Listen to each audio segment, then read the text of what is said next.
আসসালামু আলাইকুম দর্শক, নতুন আরেকটি ভিডিওতে আপনাদের স্বাগত জানাচ্ছি।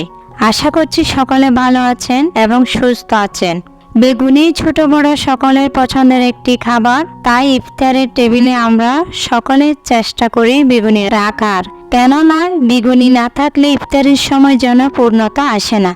অনেকের বেগুনি ঠিক মতো ফোলে না কিংবা ভেতরে কাঁচা থেকে যায়। তাই আজ আমি শেয়ার করছি একদম পারফেক্ট মুচমুচে ফুলকপি বেগুনি বানানোর রেসিপি।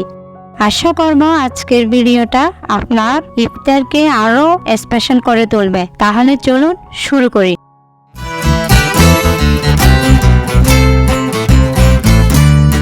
প্রথমে আমি এখানে দুটি মাঝারি সাইজের বেগুন নিয়ে নিয়েছি।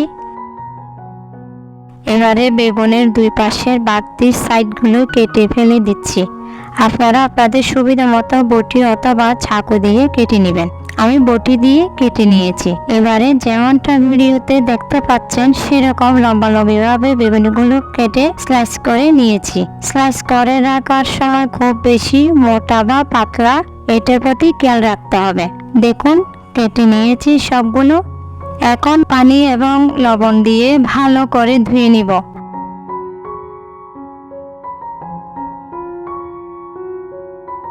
আমি বেগুনগুলো দুই রকম করে কেটে নিয়েছি। গোল করে কাটলে এটি আরও ভালো দেখায়। আমি একই প্রসেসে দুইভাবে তৈরি করে দেখাবো। এখন বেগুনের স্লাইসগুলো কিছুক্ষণ সাইডে রেখে দিব। এরপর গায়ে লেগে থাকা পানিগুলো টিস্যু দিয়ে তুলে নিব। এখন বেগুনি বানানোর মিশ্রণ তৈরির পালা। সবার প্রথমে এক কাপ বেসন ভালো করে চেলে নিচ্ছি। এবার এক কাপ আটা দিয়ে এইভাবে চেলে নিব। সাথে 1 টেবিল চামচ কর্নফ্লাওয়ার দিয়ে মিশিয়ে নিলাম। এরপর 1 টেবিল চামচ হলুদ গুঁড়া ও মরিচ গুঁড়া, ধনিয়া গুঁড়া দিব। এখন দিয়ে দিব 1 টেবিল চামচ লবণ ও হাফ চামচ বেকিং সোডা। এরপর সবগুলো শুকনো উপাদান মিশিয়ে নিব। এবার অল্প অল্প পানি দিয়ে ভালো করে মিশিয়ে সফট একটি মিশ্রণ বানিয়ে নিব।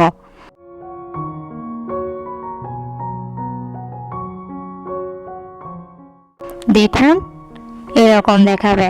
এবার বেগুনিগুলো ভেজে নেওয়ার পালা। কড়াইয়ে তেল দিয়ে গরম করে নিচ্ছি। তেলগুলো ভালোভাবে গরম হয়ে আসলে স্লাইস করে রাখা বেগুনগুলো মিশ্রণে ডুবিয়ে এক এক করে সবগুলো দিয়ে দিচ্ছি।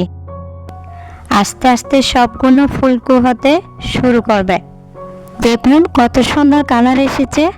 আরও কিছুক্ষণ তাপে রেখে তুলে নিব। এবারে একই পদ্ধতিতে গোলাকার করে নেওয়া বেগুনিগুলো ভেজে নিব। সবগুলো ভালো করে ভেজে নিব।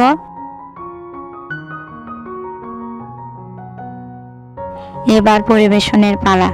দেখুন কতটা পারফেক্ট মুচমুচে ফুলকো ও আকর্ষণীয় দেখাচ্ছে। আশা করি এই রেসিপি আপনাদের ভালো লেগেছে। রেসিপিটি পছন্দ হলে চ্যানেল সাবস্ক্রাইব করে পাশে থাকার অনুরোধ রইল। আজ এই পর্যন্ত। আল্লাহ হাফেজ।